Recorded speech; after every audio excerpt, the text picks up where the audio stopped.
Santa Cruz, Californie. Une ville balnéaire endormie sous son vernis de carte postale.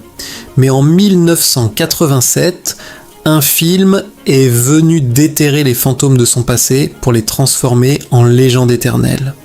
Ce film, c'est The Lost Boys.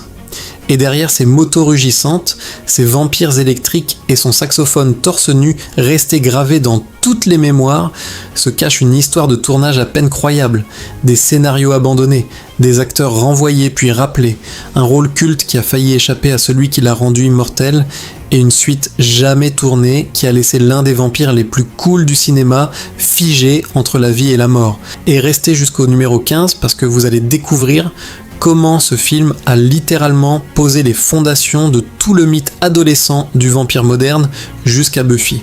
Avant de partir sur la jetée, un like et un abonnement seraient du plus bel effet pour la suite de nos explorations du cinéma culte. Direction Santa Carla. Numéro 1. La ville du meurtre n'était pas qu'un slogan de cinéma. Dès l'ouverture du film, un panneau annonce froidement la couleur. Santa Carla, capitale mondiale du meurtre.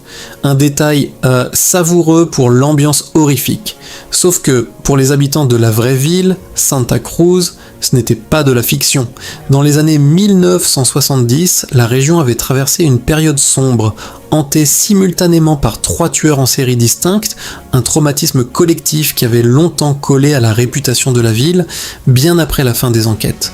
En rebaptisant Santa Cruz en Santa Carla, l'équipe du film n'a donc rien inventé, elle a simplement ressuscité un surnom que la ville portait déjà dans la réalité. Une décision qui n'a pas fait que des heureux à l'époque. Mais avec le temps, la ville a fini par embrasser cet héritage plutôt que de le fuir. Chaque été, le boardwalk de Santa Cruz projette encore le film en plein air, dans le cadre de ses séances gratuites, attirant des foules venues revivre l'histoire sous le même ciel nocturne, avec les mêmes montagnes russes en toile de fond. Aujourd'hui, la frontière entre Santa Cruz et Santa Carla s'est dissoute. Le vrai passé de la ville et la fiction surnaturelle du film ne forment plus qu'une seule légende. Numéro 2. Star devait être un garçon et une actrice totalement différente. Le personnage le plus envoûtant du film n'a pas toujours existé sous cette forme. Dans les premières versions du script, celle qui deviendra Star était en réalité un adolescent, un simple appât destiné à attirer Michael dans le cercle de David. Lorsque le réalisateur a décidé de vieillir ses personnages et de donner au récit une tonalité plus sensuelle. Ce rôle s'est transformé en une figure féminine et romantique, une demi-vampire tiraillée entre sa loyauté envers la bande de David et son désir désespéré de sauver son âme, et celle de la petite Lady. Même une fois ce choix acté, le casting n'a rien eu d'évident. Le réalisateur imaginait au départ une blonde éthérée, dans le style d'une actrice populaire de l'époque. C'est l'acteur principal du film qui avait déjà travaillé avec une jeune actrice sur un précédent projet qui a insisté pour qu'elle obtienne une audition. Après quelques réticences, le réalisateur a accepté de la rencontrer. Elle a apporté au rôle un mélange rare de fragilité et de force silencieuse. À l'écran, elle n'était jamais un simple objet de désir. Elle était elle-même prisonnière, luttant pour protéger la petite fille à ses côtés, tout en s'accrochant aux derniers fragments de son humanité. Hors caméra, son destin a pris une direction spectaculaire. Elle est devenue, avec son mari, copropriétaire d'une franchise de la NBA, les Hawks d'Atlanta, rejoignant l'un des groupes de propriétaires les plus fortunés de la ligue. Star restera prisonnière de Santa Carla pour l'éternité. L'actrice, elle, a construit une vie bien au-delà de la jetée. Numéro 3, une larme de douleur et un plâtre cachés sous des gants de cuir. L'une des images les plus marquantes du film survient lorsque la lumière du soleil frappe la main de David et qu'une larme unique roule sur sa joue. À l'écran, cela ressemble à un rare éclat de vulnérabilité chez un personnage autrement impénétrable. En réalité, c'était de la pure douleur physique. Pour donner aux vampires leurs yeux surnaturels, la production utilisait des lentilles de contact épaisses et particulièrement irritantes. Ce jour-là, l'inconfort a fait pleurer l'acteur pour de vrai. Le réalisateur, voyant ce que la caméra venait de capturer, a décidé de garder la prise. Un accident technique transformé en trait de caractère parfait. Mais les lentilles n'étaient pas le seul obstacle. Avant le tournage, l'acteur s'était cassé le poignet en faisant des roues arrière à moto. Plutôt que de l'écarter des scènes physiques, la production a dissimulé un plâtre sous des gants de cuir noir, gants qui sont devenus, par la force des choses, une signature visuelle du personnage. Sa moto a même été spécialement aménagée pour qu'il puisse la conduire malgré sa blessure. Entre les lentilles brûlantes et le poignet fracturé, l'apparente nonchalance de David masquait une souffrance bien réelle, ce qui rend, rétrospectivement, la performance encore plus impressionnante. Numéro 4. Un David et un Frog Brother complètement différents. Difficile aujourd'hui d'imaginer The Lost Boys sans son chef de meute charismatique aux cheveux platine.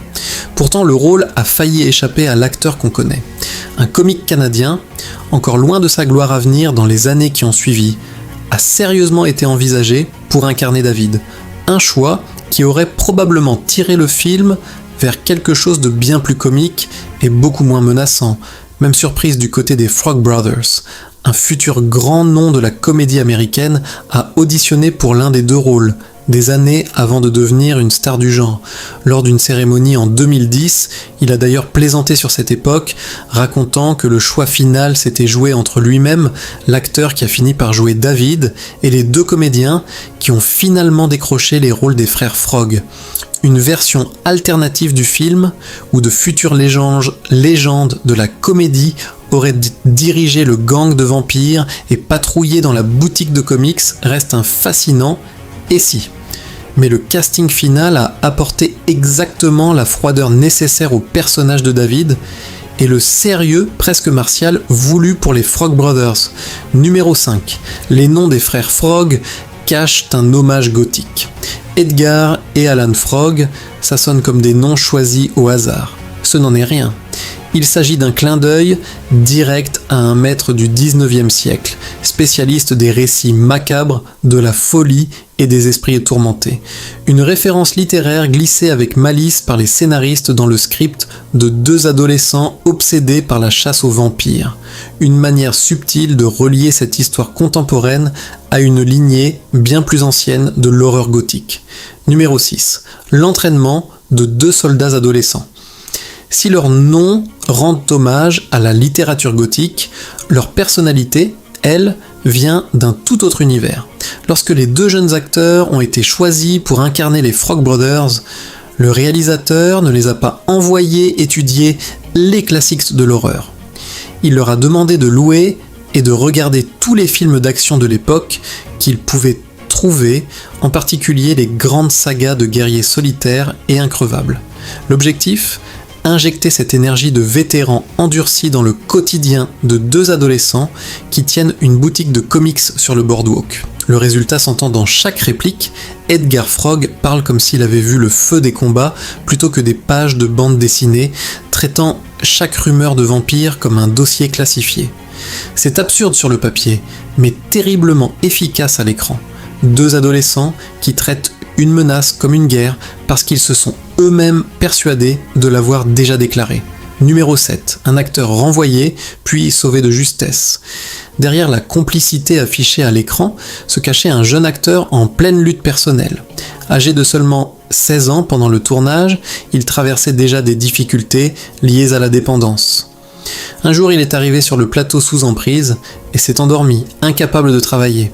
Le réalisateur, connu pour sa sobriété et sa rigueur sur ses tournages, a réagi immédiatement. L'acteur a été renvoyé, sans avertissement préalable. Le lendemain, le jeune homme est revenu, sobre, bouleversé, et a supplié qu'on lui donne une seconde chance.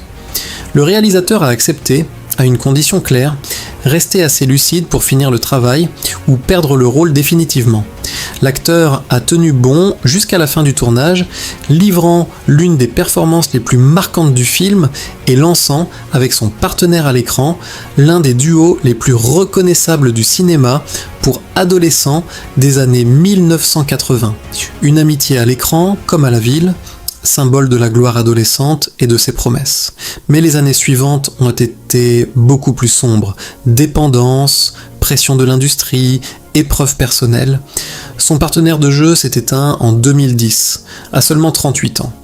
Revoir le film aujourd'hui, c'est capturer un instant suspendu avant que la spirale ne se referme, un moment où tout semblait encore léger.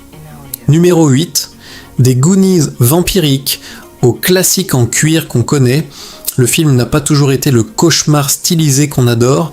Sur le papier, les scénaristes l'avaient d'abord imaginé comme une sorte d'aventure pour enfants, façon Goonies, mais avec des vampires. Les héros étaient des gamins de 12 ans à vélo, pas des adolescents torturés à moto. Même les Frog Brothers étaient différents, de jeunes scouts un peu enrobés, davantage préparés pour un camp d'été que pour une guerre contre les morts vivants. Lorsque le réalisateur a rejoint le projet, il a vu du potentiel, mais pas sous cette forme. Il a poussé pour vieillir les personnages, transformer l'aventure enfantine en récit initiatique dangereux, porté par une esthétique clip musicale. Ce simple choix créatif, troquer les vélos et les uniformes de scouts contre des motos et des trenchcoats, a métamorphosé le projet en pièce maîtresse de la mythologie vampirique des années 1980. Petite pause. Quand avez-vous regardé ce film pour la dernière fois, du début à la fin, et vous a-t-il fait le même effet que la première fois? Si ce retour sur la jetée de Santa Carla réveille des souvenirs, un like et un abonnement aident énormément la chaîne à continuer ce genre de plongée. Dites-nous aussi en commentaire quel était votre personnage préféré et si cette réponse a changé avec le temps. Retour aux vampires. Numéro 9. Le poster, la moto et la nuit où le saxophone a volé la vedette. La mise en scène s'appuyait sur un vocabulaire visuel très marqué, horreur filtrée par le prisme de la culture pop et du clip musical. Deux détails l'illustrent parfaitement. Dans la chambre de Sam, un immense poster orne la porte, clin d'œil direct à un précédent film du même réalisateur. Juste à côté, une autre affiche évoque discrètement les teen movies emblématiques de l'époque. Les murs deviennent ainsi un collage de culture adolescente du milieu des années 1980, avant même l'arrivée des vampires. Puis vient le concert sur la plage. Sous les projecteurs, torse nu, huilé, un saxophoniste joue avec une intensité presque surnaturelle. Cet interprète n'était pas un simple figurant, c'était un musicien de tournée reconnu, notamment pour avoir joué aux côtés de Tina Turner, connue pour sa présence scénique spectaculaire. Le réalisateur l'a engagé après qu'il ait manqué un rôle dans un autre film à succès de l'époque. Ce court passage est devenu l'un des moments les plus indélébiles du film. Chaîne, huile et un solo de saxophone qui semble s'étirer à l'infini, transformant un simple concert en emblème visuel de tout le long métrage. Numéro 10. Du paillette dans le sang et le cauchemar du plat chinois. Bien avant qu'une autre franchise ne fasse scintiller ses vampires, The Lost Boys avait déjà glissé des paillettes dans son faux sang. Le réalisateur voulait que le sang accroche la lumière d'une manière presque irréelle. Résultat, au lieu d'un rouge terne, les blessures scintillaient sous les projecteurs, comme si ces créatures portaient une trace visible de leur glamour surnaturel, même dans la violence. Cet instinct esthétique se retrouve dans l'une des scènes les plus mémorables du film. Un dîner où David piège psychologiquement Michael avec des plats à emporter chinois. Le riz semble grouillé d'asticots, les nouilles paraissent se tordre comme des vers. Une pure démonstration de manipulation mentale, la réalité qui se déforme sous le regard de Michael pour prouver le pouvoir de David. Des rumeurs persistantes affirment que la production aurait utilisé de vrais asticots, maintenus en mouvement grâce à du jus de citron. Quelle que soit la méthode exacte, la réaction de dégoût de l'acteur à l'écran est totalement authentique. Cette scène a marqué durablement la mémoire du genre au point d'être reprise en clin d'œil dans une comédie horrifique sortie en 2014, liant pour toujours plat chinois et malaise chez les spectateurs. Numéro 11. Le comic book qui n'a jamais existé. Lorsque Sam entre dans la boutique de comics du Boardwalk et qu'on lui tend un numéro intitulé Vampires Everywhere, tout paraît authentique. L'illustration, le titre accrocheur, l'idée que les réponses au mystère de Santa Carla se cachent peut-être dans ces pages. En réalité, ce comic n'a jamais existé, en dehors du film. C'était un accessoire spécialement fabriqué pour ressembler, à s'y méprendre, à un vrai magazine d'horreur de l'époque. Aucun tirage, aucun éditeur derrière. Cela n'a pas empêché des fans, pendant des années, de fouiller les bacs des boutiques de comics à travers le pays, persuadés d'être simplement passés à côté. La vraie boutique utilisée pour le tournage, toujours en activité à Santa Cruz, conserve d'ailleurs ce fameux exemplaire signé comme une pièce de son propre patrimoine, et son propriétaire accepte volontiers de le montrer aux visiteurs venus se prendre en photo avec. Numéro 12, le vampire réticent qui ne pouvait plus échapper à son propre nom. L'acteur principal n'a pas sauté sur l'occasion d'incarner Michael. Lorsque le réalisateur l'a approché pour la première fois, il a refusé le rôle, à plusieurs reprises. L'idée d'enfiler des crocs et de s'envoler sur des câbles ne correspondait pas au type de carrière sérieuse qu'il envisageait, le réalisateur a refusé d'abandonner. Il lui a présenté le rôle différemment. Pas un simple archétype de vampire, mais un jeune homme complexe, tiraillé, projeté dans un monde qu'il ne comprend pas encore. Rendez-vous après rendez-vous, il a fini par convaincre l'acteur, non pas parce que le projet semblait moins étrange, mais parce qu'il avait fini par lui faire confiance. L'ironie, c'est qu'une fois le tournage lancé, il n'y avait plus moyen d'échapper au personnage. Son prénom est crié tout au long du film, dans la peur, la colère, l'urgence, résonnant dans presque chaque scène clé. Celui qui avait hésité à accepter le rôle est devenu, malgré lui, le véritable centre de gravité de toute l'histoire. Numéro 13. Le corps intact de David est la suite qui n'a jamais vu le jour. La plupart des vampires du film connaissent une fin aussi spectaculaire que leur existence. Le sort de David est différent. Lorsqu'il est empalé sur des bois de serre, son corps reste intact. Pas de désintégration en cendres, pas de disparition. Ce choix était délibéré. L'équipe voulait laisser la porte ouverte à un possible retour. Une suite était envisagée, centrée cette fois sur un nouveau clan de vampires composé de jeunes femmes plutôt que de garçons. Sur le papier, tous les ingrédients d'une suite naturelle étaient réunis. Un antagoniste iconique préservé, un public de fans grandissant, une variation intéressante du concept original. Dans la pratique, le projet n'a jamais abouti, freiné par un soutien hésitant du studio et un développement resté bloqué. Le personnage n'a pas totalement disparu pour autant. Des comics dérivés situés dans cet univers ont plus tard relancé son histoire. Mais à l'écran, il reste figé au moment de sa mort, image saisissante d'une direction que la franchise n'a jamais empruntée. Numéro 14. La fin qui est restée sur le papier. Après le chaos final, Grandpa ouvre calmement son réfrigérateur, attrape une boisson et lâche l'une des répliques de clôture les plus mémorables de l'horreur. Il n'a jamais pu supporter une seule chose à Santa Carla, tous ces satanés vampires. Générique. Mais les premières versions du scénario imaginaient une scène post-générique supplémentaire. La caméra devait revenir dans le repère des vampires, glisser le long des murs et révéler une fresque représentant le boardwalk du début du XXe siècle. Parmi les silhouettes peintes, un homme souriant, coiffé d'un chapeau de paille, Max, exactement tel qu'il apparaît dans les années 1980. L'implication était glaçante. Il chassait des adolescents perdus depuis près d'un siècle, se fondant dans la vie de la ville, tout en dévorant génération après génération. Les coupes budgétaires ont tout changé. Lorsque le studio a réduit le budget du film d'environ un tiers, cette séquence a fait partie des premières victimes. Le chef décorateur a confirmé plus tard que l'idée n'avait jamais dépassé le stade de la discussion. Le réalisateur a fini par considérer la réplique de Grandpa comme la conclusion parfaite.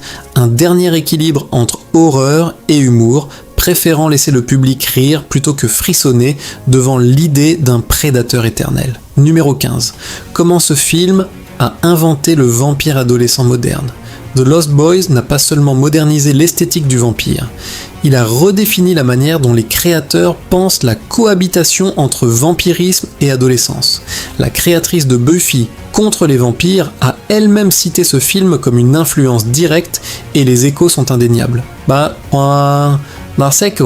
Les vampires basculant entre visages humains et traits monstrueux, le mélange d'horreur, d'humour et de drame adolescent, l'idée que le lycée et la vie d'une petite ville puissent devenir le théâtre de failles surnaturelles. Le film présentait les vampires comme des marginaux séduisants, offrant à une jeunesse ennuyée ou malheureuse l'illusion d'une évasion. Dormir le jour, faire la fête toute la nuit, ne jamais vieillir, ne jamais mourir. Cette promesse et le prix caché qu'elle exige deviendra centrale dans de nombreuses séries qui suivront.